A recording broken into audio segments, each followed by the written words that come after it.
Assalamualaikum warahmatullahi wabarakatuh. Perkenalkan, nama saya Bayi Haki Uno. Saya dari kelas HES 4C. Video ini saya buat dengan maksud dan tujuan untuk memenuhi tugas mata kuliah Hukum Perbankan Syariah, di mana di dalam video ini saya akan memaparkan dua materi, yaitu untuk materi pertemuan ke-9 dan juga materi untuk pertemuan yang ke-10.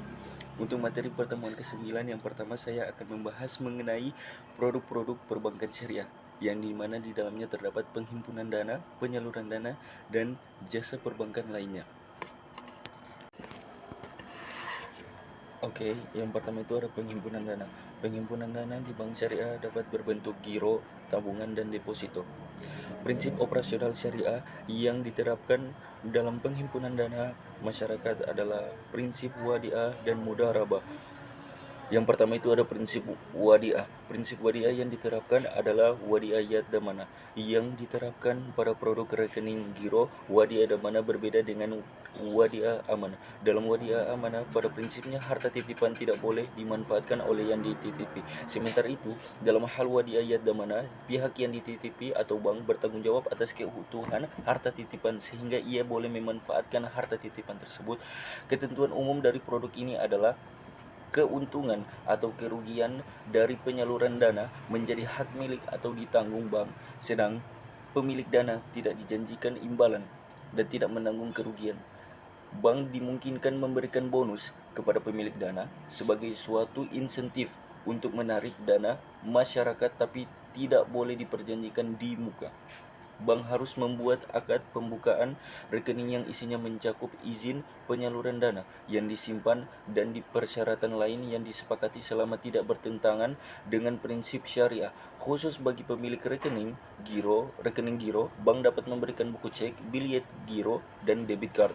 Terhadap pembukaan rekening ini, bank dapat menggunakan pengganti biaya administrasi untuk sekedar menutupi biaya yang benar-benar terjadi. Ketentuan-ketentuan lain yang berkaitan dengan rekening giro dan tabungan tetap berlaku selama tidak bertentangan dengan prinsip syariah. Yang kedua itu ada prinsip mudharabah. Dalam mengaplikasikan prinsip mudharabah, penyimpanan atau deposan bertindak sebagai sahibul mal atau pemilik modal, dan bank sebagai mudarib pengelola. Dana tersebut digunakan untuk melakukan mudharabah atau ijarah seperti yang telah dijelaskan terdahulu. Dapat pula dana tersebut digunakan bank untuk melakukan mudarabah kedua. Hasil usaha ini akan dibagi hasilkan berdasarkan nisbah yang telah disepakati. Dalam hal bank menggunakannya untuk melakukan mudarabah kedua, maka bank bertanggung jawab penuh atas kerugian yang terjadi. Rukun mudarabah terpenuhi semua, ada mudarib, ada pemilik dana, ada usaha yang dibagi hasilkan, ada nisbah, ada ijab kabul. Prinsip mudarabah ini diaplikasikan pada produk tabungan berjangka dari deposito berjangka. Berdasarkan kewenangan yang diberikan oleh pihak penyimpanan dana, prinsip mudarabah terbagi dua, yaitu mudarabah mutlaqah dan juga mudarabah muqayyadah. Kemudian yang kedua ada penyaluran dana. Dalam menyalurkan dananya pada nasabah, secara garis besar produk pembiayaan syariah terbagi ke dalam 4 kategori yang dibedakan berdasarkan tujuan penggunaannya, yaitu yang pertama ada pembiayaan dengan prinsip jual beli, yang kedua ada pembiayaan dengan prinsip sewa, yang ketiga ada pembiayaan dengan prinsip bagi hasil, dan yang terakhir ada pembiayaan dengan akad pelengkap. Yang pertama ada prinsip jual beli atau bai. Prinsip jual beli dilaksanakan sehubungan dengan adanya perpindahan kepemilikan barang atau benda, transfer of property. Tingkat keuntungan bank ditentukan di depan menjadi bagian harga atas barang yang dijual. Transaksi jual beli dapat dibedakan berdasarkan bentuk pembayarannya dalam waktu penyerahan barangnya, yakni sebagai berikut. Yang pertama ada pembiayaan murabaha. Murabaha al-ba'i bisaman al-ji, lebih dikenal sebagai murabaha saja. Murabaha berasal dari kata ribu. Keuntungan adalah transaksi jual beli di mana bank menyebut jumlah keuntungannya. Bank bertindak sebagai penjual, sementara nasabah sebagai pembeli. Harga jual adalah harga beli bank dari pemasok ditambah keuntungan atau margin. Kedua belah pihak harus menyepakati harga jual dan jangka waktu pembayaran. Harga jual dicantumkan dalam akad jual beli dan jika telah disepakati tidak dapat berubah selama berlakunya akad. Kemudian ada pembiayaan salam. Salam adalah transaksi jual beli di mana barang yang diperjualbelikan belum ada. Oleh karena itu barang diserahkan secara tangguh atau sementara pembayaran dilakukan secara tunai. Bank bertindak sebagai pembeli. sementara nasabah sebagai penjual. Sekilas transaksi ini mirip jual beli ijon, namun dalam transaksi ini kuantitas, kualitas, harga, dan waktu penyerahan barang harus ditentukan secara pasti. Dalam praktik perbankan, ketika barang telah diserahkan kepada bank, maka bank akan menjualnya kepada rekanan nasabah atau nasabah itu sendiri secara tunai atau secara cicilan. Harga jual yang ditetapkan oleh bank adalah harga beli bank dari nasabah ditambah keuntungan. Dalam hal ini, bank menjualnya secara tunai biasanya disebut dengan pembiayaan talangan atau bridging financing, sedangkan dalam hal bank menjualnya secara cicilan.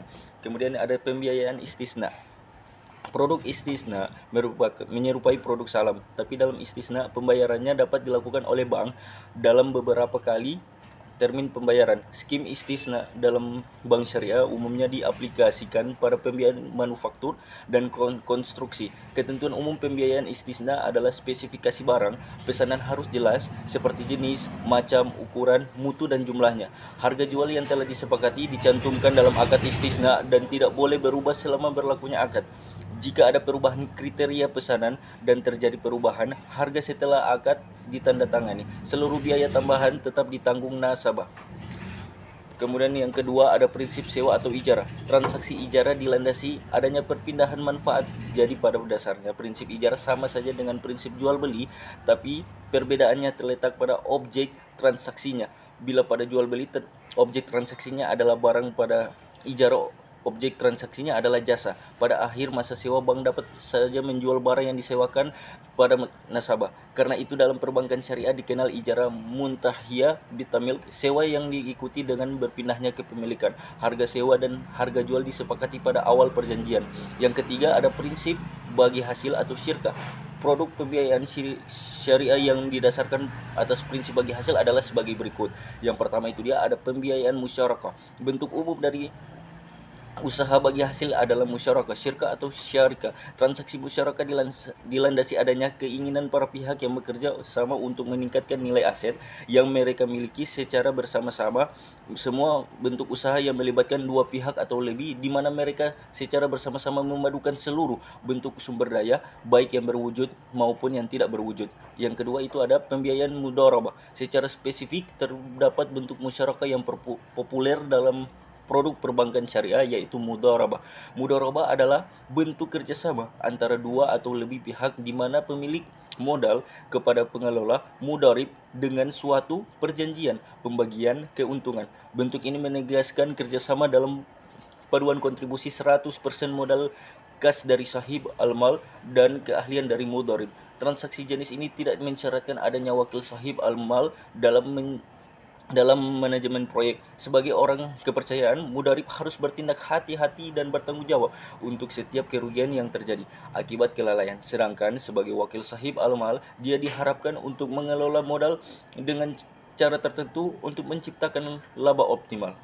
Perbedaan yang esensial dari musyarakah dan mudharabah terletak pada besarnya kontribusi atas manajemen dan keuangan atau salah satu di antara itu. Dalam mudharabah, modal hanya berasal dari satu pihak, sedangkan dalam musyarakah modal berasal dari dua pihak atau lebih.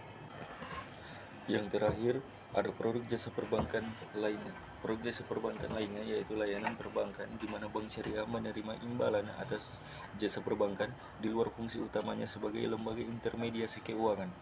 Yang pertama itu dia ada wakalah. Wakalah atau perwakilan berarti penyerahan, pendelegasian atau pemberian mandat, yakni bank diberikan mandat oleh nasabah untuk melaksanakan suatu perkara sesuai dengan amanah atau permintaan nasabah. Yang kedua itu ada kafalah. Kafalah merupakan jaminan yang diberikan oleh penanggung kepada pihak ketiga untuk memenuhi kewajiban pihak kedua atau yang ditanggung. Dalam pengertian lain, kafalah berarti mengalihkan tanggung jawab seseorang yang dijamin dengan berpegang pada tanggung jawab orang lain sebagai penjamin. Yang ketiga itu ada syarf. Layanan jasa perbankan jual beli valuta asing sejalan dengan prinsip syar jual beli mata uang yang tidak sejenis. Ini penyerahannya harus dilakukan pada waktu yang sama berdasarkan kurs jual atau kurs beli yang berlaku pada saat itu juga, atau transaksi spot. Jenis layanan berdasarkan transaksi spot adalah today, tomorrow, and spot. Yang selanjutnya adalah court, adalah pemberian harta kepada orang lain yang dapat ditagih atau diminta kembali Menurut teknis perbankan, qard adalah pemberian pinjaman dari bank kepada nasabah yang dipergunakan untuk kebutuhan mendesak seperti dana talangan dengan kriteria tertentu dan bukan untuk pinjaman yang bersifat konsumtif. Selanjutnya ada RAN. RAN adalah menahan salah satu harta si peminjam sebagai jaminan atas pinjaman yang diterimanya. Tujuan akad RAN adalah untuk memberikan jaminan pembayaran kembali kepada bank dalam memberikan pembiayaan. Secara sederhana, RAN adalah jaminan hutang atau gadai. Selanjutnya ada hiwala. Hiwala adalah transaksi mengalihkan hutang piutang. Dalam praktik perbankan syariah, fasilitas hiwala lazimnya untuk membantu supplier mendapatkan modal tunai agar dapat melanjutkan produksinya. Bank dapat mengganti biaya atas jasa pemindahan hutang. Selanjutnya ada ijarah. Ijarah atau akad ijarah selain menjadi landasan syariah untuk produk pembiayaan, yaitu sewa cicil, juga menjadi prinsip dasar pada jasa perbankan lainnya, antara lain penyewaan kotak simpanan atau SDB, Safe Deposit Bank. Bank mendapat imbalan sewa atas jasa tersebut. Yang terakhir ada akad al-wadiah. Selain menjadi landasan syariah, produk tabungan termasuk giro juga menjadi prinsip dasar layanan tata laksana administrasi dokumen kustodian. Bank mendapatkan imbalan atau jasa tersebut.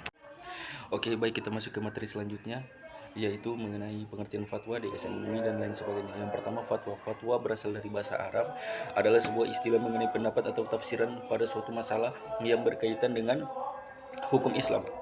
Fatwa sendiri dalam bahasa Arab artinya adalah nasihat, petua, jawaban, atau pendapat. Adapun yang dimaksud adalah sebuah keputusan atau nasihat resmi yang diambil oleh sebuah lembaga atau perorangan yang diakui otoritasnya, disampaikan oleh seorang mufti atau ulama sebagai tanggapan atau jawaban terhadap pertanyaan yang diajukan oleh peminta fatwa atau mustafti yang tidak mempunyai keterikatan. Dengan demikian, peminta fatwa tidak harus mengikuti isi atau hukum fatwa yang diberikan kepadanya. Kemudian ada DSN atau Dewan Syariah Nasional.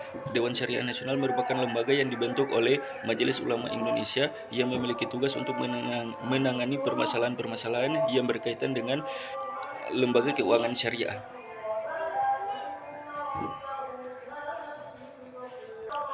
Untuk tugasnya sendiri, Dewan Syariah Nasional memiliki beberapa tugas, yaitu menumbuh kembangkan penerapan nilai-nilai syariah dalam kegiatan perekonomian pada umumnya dan keuangan pada khususnya, mengeluarkan fatwa atau jenis-jenis kegiatan keuangan, kemudian mengeluarkan fatwa atas produk-produk atau jasa keuangan syariah, mengawasi penetapan fatwa yang telah dikeluarkan. Kemudian wewenang Dewan Syariah Nasional, terdapat beberapa wewenang dari Dewan Syariah Nasional DSN MUI, yaitu yang pertama itu mengeluarkan fatwa yang mengikat Dewan Pengawas Syariah di masing-masing lembaga keuangan syariah dan menjadi dasar tindakan hukum pihak terkait. Kemudian mengeluarkan fatwa yang menjadi landasan bagi ketentuan atau peraturan yang dikeluarkan oleh instansi berwenang seperti Departemen Keuangan dan Bank Indonesia. Lalu memberikan rekomendasi dan atau mencabut rekomendasi nama-nama yang akan duduk sebagai Dewan Pengawas Syariah pada suatu lembaga keuangan syariah. Dan yang terakhir mengenai fatwa DSN MUI. Nah, kemudian mengapa DSN MUI perlu mengeluarkan fatwa untuk perbankan syariah? Salah satu tujuan fatwa DSN adalah melindungi operasional institusi keuangan syariah agar berjalan sesuai dengan kaidah-kaidah syariah. Bagi lembaga keuangan syariah yang tidak menerapkan fatwa DSN MUI, maka lembaga tersebut dianggap tidak menerapkan prinsip syariah. Kemudian, apa kedudukan fatwa DSN MUI dalam perbankan syariah? Oleh karenanya, fatwa Dewan Syariah Nasional MUI, DSN MUI, menjadi salah satu prasyarat penentu bagi pemberian suatu produk pada perbankan syariah sebagaimana diamanatkan undang-undang, sehingga keberadaan fatwa tersebut bersifat mengikat bagi pengembangan sistem operasional perbankan syariah. Oke, sekian presentasi saya di mata kuliah hukum perbankan syariah ini dia yang memaparkan materi untuk pertemuan ke-9 dan juga pertemuan ke-10. Mohon maaf apabila ada salah kata dikarenakan saya masih dalam proses pembelajaran. Sekian, billahi fisabilillah fastabiqul khairat. Wassalamualaikum warahmatullahi wabarakatuh.